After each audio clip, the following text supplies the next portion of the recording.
Martin Luther কলেজের online ক্লাসে সবাইকে স্বাগত জানাচ্ছি। প্রিয় শিক্ষার্থীরা, আশা করি সবাই ভালো আছো এবং তোমরা জেনে আনন্দিত হবে যে অতি শীঘ্রই আমাদের শিক্ষা প্রতিষ্ঠান খুলে যাবে। মাননীয় শিক্ষামন্ত্রী এ বিষয়ে আমাদের নির্দেশনা দিয়েছেন যে অতি শীঘ্রই আমরা আমাদের শিক্ষা প্রতিষ্ঠানগুলো খুলে দিব এবং অবশ্যই দ্বিতীয় বর্ষে যারা পরীক্ষার্থী আছো তাদেরকে পরীক্ষার পূর্বেই বেশ কিছু ক্লাসের ব্যবস্থা করা হবে, যার মাধ্যমে তোমরা তোমাদের যে বোর্ড পরীক্ষা সেই পরীক্ষায় ভালো কিছু অর্জন করতে পারো। আর তোমাদের ইতিমধ্যে অবশ্যই সবাই অবগত হয়েছে যে সিলেবাস তোমাদের কমিয়ে দেওয়া হয়েছে। অতএব তোমাদের যে সংক্ষিপ্ত সিলেবাস, সেই সিলেবাস থেকে তোমাদের পড়ে ভালো ফলাফল অর্জন করাটা অনেক বেশি সহজ হবে যদি তোমরা মনোযোগী হও। অতএব অবশ্যই তোমাদেরকে এই বিষয়টা লক্ষ্য রাখতে হবে যে প্রথম পত্র এবং দ্বিতীয় পত্রের যেই সংক্ষিপ্ত সিলেবাস দেওয়া হয়েছে, এই সংক্ষিপ্ত সিলেবাসের আদলে আমরা যদি আমাদের নিজেদেরকে তৈরি করি, এমসিকিউ এবং সিকিউর যে অ্যান্সারগুলো সেগুলো আমরা ভালো মতো স্টাডি করি, তাহলে অতি শীঘ্রই আমরা আমাদের যে লক্ষ্য সেই লক্ষ্যে পৌঁছাতে সক্ষম হব। তাহলে আজকে আমাদের যে আলোচনার বিষয়বস্তু সেখানে চলে আসি। আমরা ব্যবসায় সংগঠন ও ব্যবস্থাপনা দ্বিতীয় পত্রের লেকচার 33 মানে 33 নম্বর লেকচারে এসেছি। এখানে আমাদের আজকের আলোচনার বিষয় হচ্ছে সম্পূর্ণ একটি নতুন অধ্যায়, যেটি হচ্ছে নেতৃত্ব।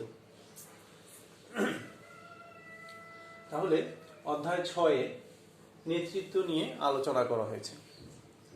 তাহলে নেতৃত্ব কাকে বলে বা নেতৃত্ব কি সেই বিষয় নিয়ে আলোচনা করব। এর সাথে সাথে আমরা নেতৃত্বের যে গুরুত্ব সেটা নিয়েও আলোচনা করব।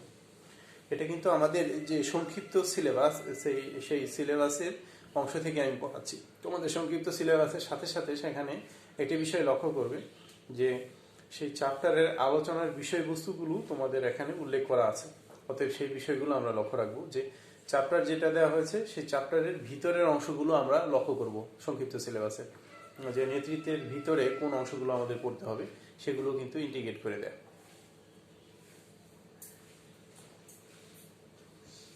তাহলে আমরা চলে আসি নেতৃত্বের মধ্যে। নেতৃত্ব কাকে বলে বা নেতৃত্ব কি সেই বিষয় নিয়ে আজকে আমরা পড়ব। তাহলে নেতৃত্বটা কি, নেতৃত্ব কি কে দিয়ে থাকেন? নেতৃত্ব কথা যে সময় আসে সেই সময় কিন্তু নেতার কথা চলে আসে। একজন নেতাই কিন্তু নেতৃত্ব দিয়ে থাকেন। নেতার যে কার্যক্রম তার মধ্যে নেতৃত্ব বিদ্যমান থাকবে। এক কথায় আমরা এখানে যে সংজ্ঞাটা লেখা হয়েছে সেই সংজ্ঞার পাশাপাশি আমরা কি সহজ সংজ্ঞা শিখতে পারি যে নেতার যাবতীয় কাজের সমষ্টিকেই নেতৃত্ব বলে। নেতার যাবতীয় কাজের সমষ্টিকে কি বলা হয়? নেতৃত্ব। তাহলে নেতার যে কর্তৃত্ব, নেতার যে নির্দেশনা, নেতার যে প্রেরণামূলক কাজ, উপদেশ, এগুলো সংমিশ্রণকে আমরা কি বলবো? নেতৃত্ব। কারণ একজন নেতা তার যে চেষ্টা বা প্রচেষ্টা বা তার যে ইচ্ছা বা প্রতিষ্ঠানের যে লক্ষ্য সেটা বাস্তবায়নের জন্য তার অধস্তনদেরকে বা তার নিয়ন্ত্রণাধীন যে কর্মী রয়েছে তাদেরকে বিভিন্ন ধরনের দিক নির্দেশনা দিয়ে থাকেন এবং এর ফলে তার যে যাবতীয় কাজ সংগঠিত করতে হয় সেই কাজের সমষ্টিকে বলা হয় কি? নেতৃত্ব। তাহলে এক কথা আমরা বলতে পারি যে নেতার যাবতীয় কাজের সমষ্টিকেই বলা হয় নেতৃত্ব। আচ্ছা, দেখি এবার কোন দল বা গোষ্ঠীর আচরণ এবং কাজকে লক্ষ্যবাণী এগিয়ে নেওয়ার কৌশলকে নেতৃত্ব বলে। তাহলে কোন দল বা গোষ্ঠীর, কোন দল হতে পারে, কোন দল বলতে বোঝাচ্ছে এখানে আমরা সাধারণত নেতা বলতে রাজনৈতিক ব্যক্তিকেই বুঝাই না, শুধু তাই নয়, প্রতিষ্ঠানের প্রয়োজনে প্রতিষ্ঠানের লক্ষ্য বাস্তবায়নের জন্য একটি দল বা গোষ্ঠী কাজ করে থাকে। সেই দল বা গোষ্ঠীকে নিয়ন্ত্রণ করে থাকেন কে? একজন নেতা। তাহলে সেটি বলা হচ্ছে কোন দল বা গোষ্ঠীর আচরণ এবং কাজকে লক্ষ্যবাণী এগিয়ে নেওয়ার কৌশলকে বলা হয় কি? নেতৃত্ব।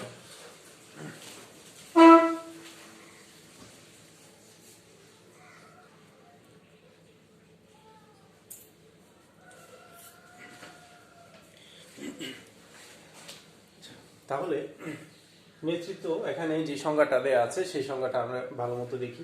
কোনো দল বা গোষ্ঠীর, কোনো দল হতে পারে বা কোনো গোষ্ঠীর হতে পারে, তাদের আচরণ এবং কাজকে লক্ষ্যপানে এগিয়ে নেওয়ার কৌশলকেই বলা হয় কি নেতৃত্ব। তাহলে কোনো দলের আচরণ অথবা কোনো গোষ্ঠীর আচরণ বা তাদের যে কাজ সেগুলোকে একটি নির্দিষ্ট লক্ষ্যের দিকে নিয়ে যাওয়ার জন্য নেতার যে কাজ সেই কাজকে বলা হচ্ছে নেতৃত্ব। আচ্ছা, তাহলে এই বিষয়টা একেবারে সিম্পল, আরো সহজভাবে আমরা দুটার সঙ্গে একসাথে দিতে পারি যে যিনি নেতা তার যে কাজ সেই কাজকে বলা হয় নেতৃত্ব, আর যিনি নেতৃত্ব দিয়ে থাকেন তাকে বলা হয় নেতা। তাহলে আমাদের যদি আসে নেতা কাকে বলে, তাহলে আমরা এটা দিতে পারি যে যিনি নেতৃত্ব দিয়ে থাকেন তাকে বলা হয় নেতা, যিনি নেতৃত্ব দিয়ে থাকেন তাকে বলা হয় নেতা। আর নেতৃত্ব কাকে বলে? নেতার যাবতীয় কাজের সমষ্টিকে বলা হয় নেতৃত্ব, নেতার যাবতীয় কাজের সমষ্টিকে বলা হয় নেতৃত্ব। একেবারে সিম্পল বিষয়টা। তাহলে কি দাঁড়ালো যে যিনি নেতৃত্ব দিয়ে থাকেন তাকে বলা হয় নেতা, যিনি নেতৃত্ব দিয়ে থাকেন তাকে বলা হয় নেতা, আর নেতার যাবতীয় কাজের সমষ্টিকে বলা হয় নেতৃত্ব, নেতার যাবতীয় কাজের সমষ্টিকে বলা হয় নেতৃত্ব। সিম্পল।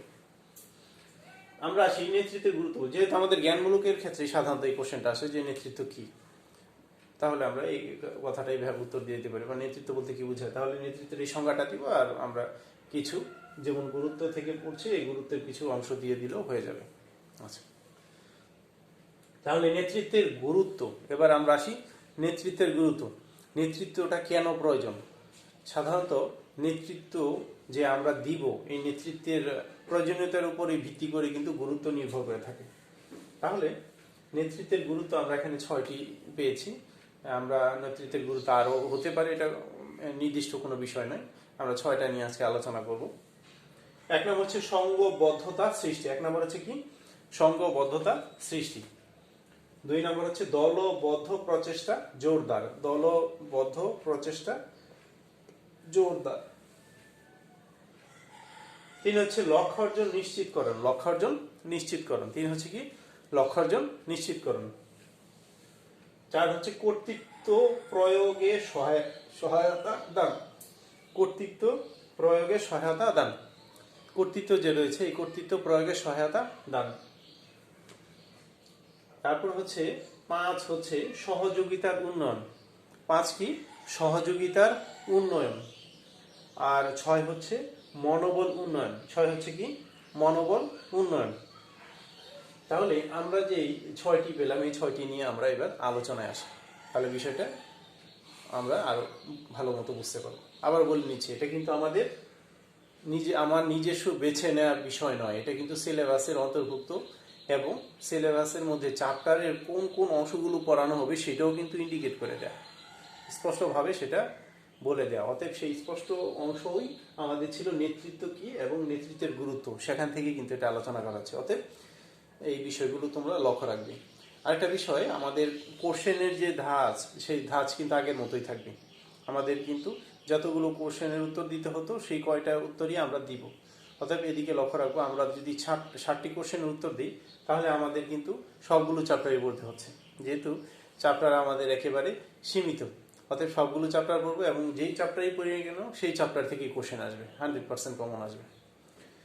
অতএব আমরা বুঝার চেষ্টা করি, কোনো চ্যাপ্টার আমরা বাদ দেব না, যে এই চ্যাপ্টার পারি না বা এই চ্যাপ্টার আমি বাদ দিব টোটালি না। তুমি যদি একটু কম বুঝো সেটা হ্যাঁ, যতটুকু বুঝো ততটুকুই শিখে যাও, একেবারে বাদ দেওয়াটা হচ্ছে বোকামি। আচ্ছা, তাহলে নেতৃত্বের গুরুত্বের প্রথমে আসে হচ্ছে সংঘবদ্ধতা সৃষ্টি, সংঘবদ্ধতা সৃষ্টি। তাহলে আমরা জানি যে মানুষ কি একটি সামাজিক জীব, মানুষ সমাজবদ্ধভাবে বসবাস করতে পছন্দ করে।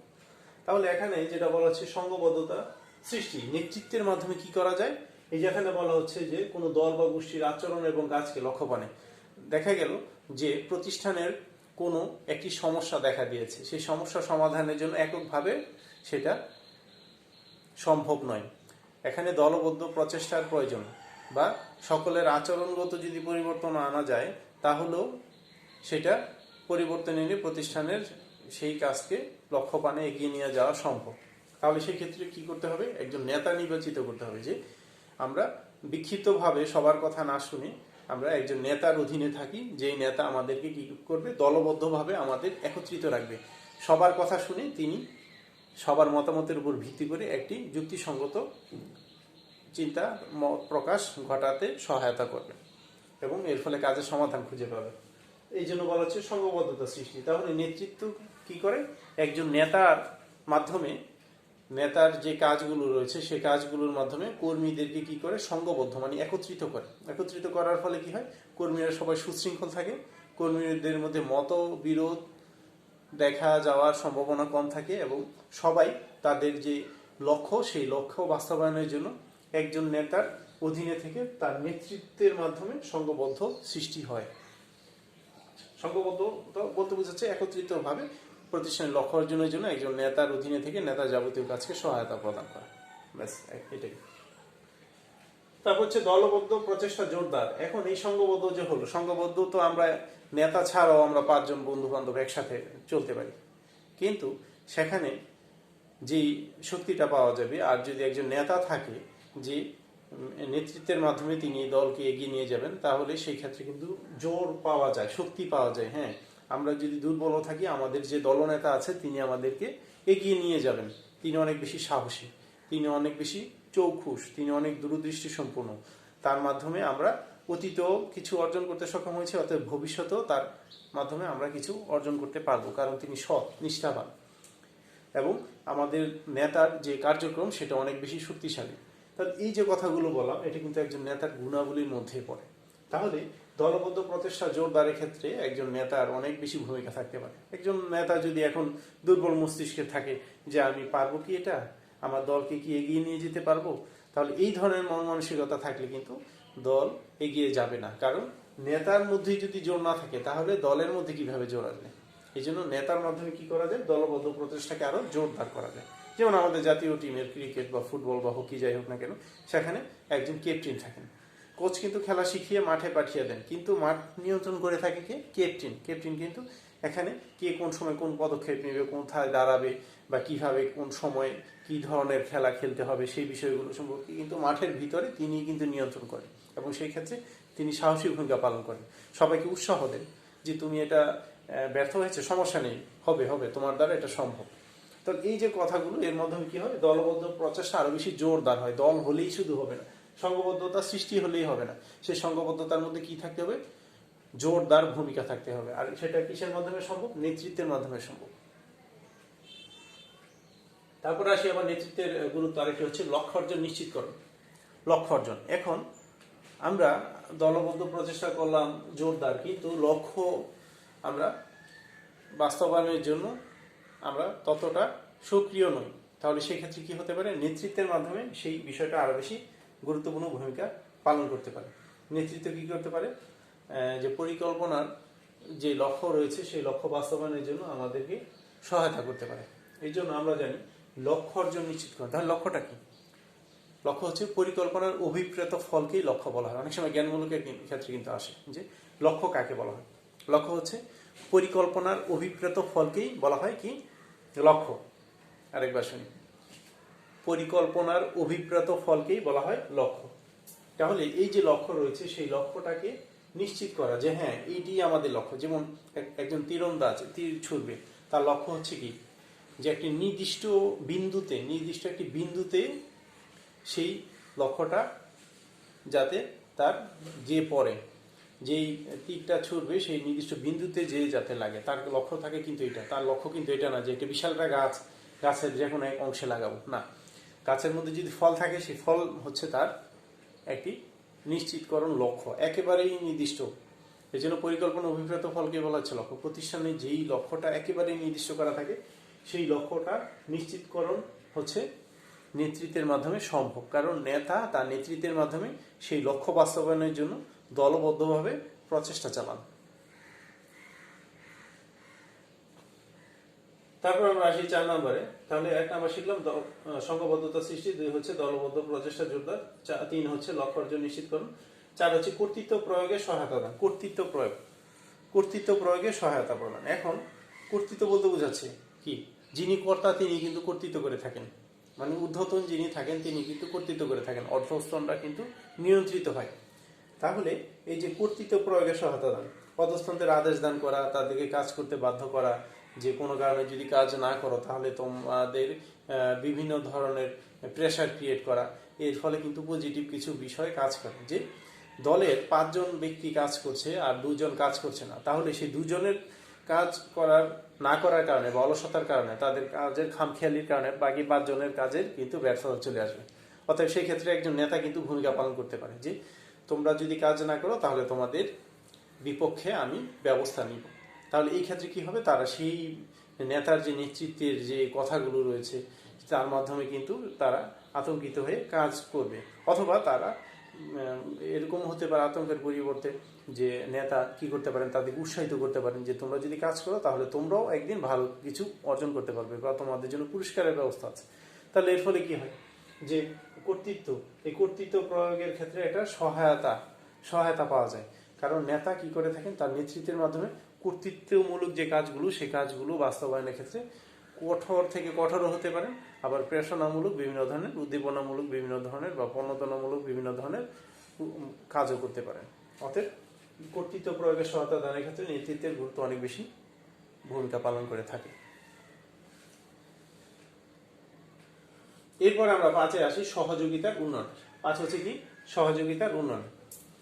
তাহলে এই যে সহযোগিতা, দলের মধ্যে একজন আরেকজনকে সহায়তা করবে। কিভাবে সহায়তা করবে, এখানে টাকা পয়সা দিয়ে সহায়তার কথা বলা হচ্ছে না। এখানে দেখা যাচ্ছে যে মেন্টালি সাপোর্ট, একজন কাজ করতে পারছে না তাকে বলা, হ্যাঁ ভাই আমি পারি অতএব তুমিও পারবে, আর যদি তুমি না পারো আমি তো তোমার সাথে আছি, আমি তোমাকে সহযোগিতা করবো। প্রতিষ্ঠানের যে লক্ষ্যগুলো রয়েছে সেই লক্ষ্য বাস্তবায়নের জন্য কারো কোনো কাজে সমস্যা হলে একজন আরেকজনকে পরামর্শ প্রদান করবে।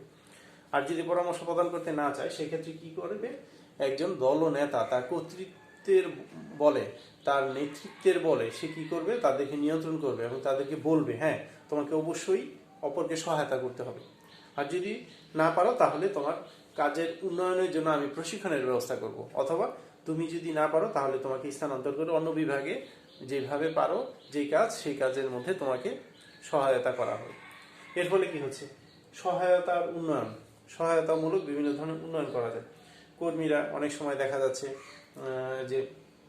যে কাজ দেয়া হচ্ছে সেই কাজ যে জন্য তারা আসলে পারদর্শী না, বা যেই কাজ করতে চাচ্ছে সেই কাজ তারা পাচ্ছে না, মানে স্বাচ্ছন্দ্য বোধ করছে না একটি কাজ করতে। তাহলে সেই ক্ষেত্রে নেতৃত্বের মাধ্যমে কি করে, একজন নেতা সহযোগিতামূলক বিভিন্ন ধরনের কাজ করে সহযোগিতামূলক উন্নয়ন ঘটিয়ে থাকে।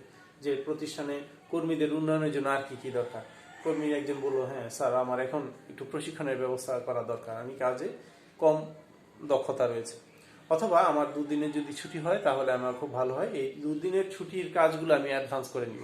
তাহলে এটা কিন্তু এক ধরনের সহায়তামূলক কাজ। তারপর হচ্ছে দলবদ্ধ উন্নয়ন, দলবদ্ধভাবে উন্নয়ন করাও এটা সহযোগিতামূলক একটি উন্নয়ন। যেমন একটি দলকে এগিয়ে নিয়ে যাওয়ার জন্য একটি প্রতিষ্ঠানে বিভিন্ন ধরনের টিম থাকে, দেখা যাচ্ছে যে উৎপাদনের কাজে, বিক্রয়ের কাজে, তারপর হচ্ছে বাজারজাতকরণের কাজে অথবা কাঁচামাল সংগ্রহের কাজে বিভিন্ন ধরনের টিম থাকতে পারে। এখন টিম লিডার যারা রয়েছে তারা যদি তাদের যে দল রয়েছে সেই দলের কর্মীদেরকে বিভিন্নভাবে উৎসাহ প্রদান করে থাকে যে আমরা অন্যান্য যে টিমগুলো রয়েছে সেই টিম থেকে এবার সর্বোচ্চ যে কাজ সেই কাজটা আমরা দেখাবো, তাহলে কি হবে, প্রতিষ্ঠান প্রধান খুশি হয়ে আমাদেরকে কিছু একটা দিতেও পারেন বা দিবে। কারণ এই যে কথাগুলো এগুলো কিন্তু সহযোগিতামূলক উন্নয়ন, বা আমরা যে ভালো কাজ করেছি সেটা আমরা প্রতিষ্ঠানের কাছে উপস্থাপন করে প্রতিষ্ঠান থেকে আমরা বেনিফিট পাবো। তাহলে এটাও কিন্তু এক ধরনের সহযোগিতামূলক উন্নয়ন, দলবদ্ধ প্রচেষ্টাকে এগিয়ে নিয়ে যাওয়া বা দলবদ্ধ প্রচেষ্টাকে উন্নয়ন ঘটানো। এরপর সর্বশেষ আমরা এখানে দেখতে পাচ্ছি মনোবল উন্নয়ন। তাহলে মনোবল বলতে বোঝাচ্ছে কি, একটি মনস্তাত্ত্বিক বিষয়। মনোবল কিন্তু এটা কোনো হাতে কলমের বিষয় না। একজনকে যতই টাকা দেয়া হোক না কেন, তার মনোবল যদি উন্নয়ন না ঘটে, অথবা তাকে যতই ভালো খাবার খাওয়ানো হোক না কেন, তার মনোবলের যদি উন্নয়ন না ঘটে, তাহলে প্রতিষ্ঠানের যে নেতার কাজ সেই কাজ কিন্তু ব্যর্থ হয়ে যাবে। এই জন্য নেতৃত্বের একটি গুরুত্বপূর্ণ বিষয় হচ্ছে মনোবল উন্নয়ন। মনোবলের জন্য কি করতে হবে, কর্মীর ভিতরে প্রবেশ করতে হবে, মানে কর্মীর সাথে মিশে যেতে হবে যে আসলে কি তোমার কিসের সমস্যা। তোমার যদি যেমন প্রেষণা 2 ধরনের হতে পারে, আর্থিক প্রেষণা এবং অনার্থিক প্রেষণা। একজন কর্মী দেখা যাচ্ছে সে বললো যে আমার ফ্যামিলিতে এখন খুব সমস্যা যাচ্ছে, টাকা পয়সার ক্রাইসিস, এখন আর্থিকভাবে যদি আমাকে কিছু সহায়তা প্রদান করা হতো, মানে বেতন বৃদ্ধির ব্যবস্থা করা হতো অথবা বোনাস বাড়িয়ে দেওয়া হতো, তাহলে সেই ক্ষেত্রে কি এই মনোবল উন্নয়ন করানো যায়। একজন দলের নেতা বলতে পারে, হ্যাঁ তুমি যদি ভালো কাজ করো তাহলে প্রতিষ্ঠানের কাছে আমি বলে তোমাকে সামনের বছর বেতন বাড়ানোর ব্যবস্থা করবো। তাহলে এটা কিন্তু মনোবল উন্নয়ন। এবং আরেকজন কর্মী, পাশের আরেকজন কর্মী বলছে যে আমার আর্থিক কোনো সমস্যা নেই, কিন্তু কার্য পরিবেশটা আমার ভালো লাগছে না, অথবা আমার যারা কাজ করে তাদের সাথে আমার যে মানে ব্যক্তিক যে যোগাযোগ, সে আন্তঃব্যক্তিক যোগাযোগের ডেভেলপ হচ্ছে না।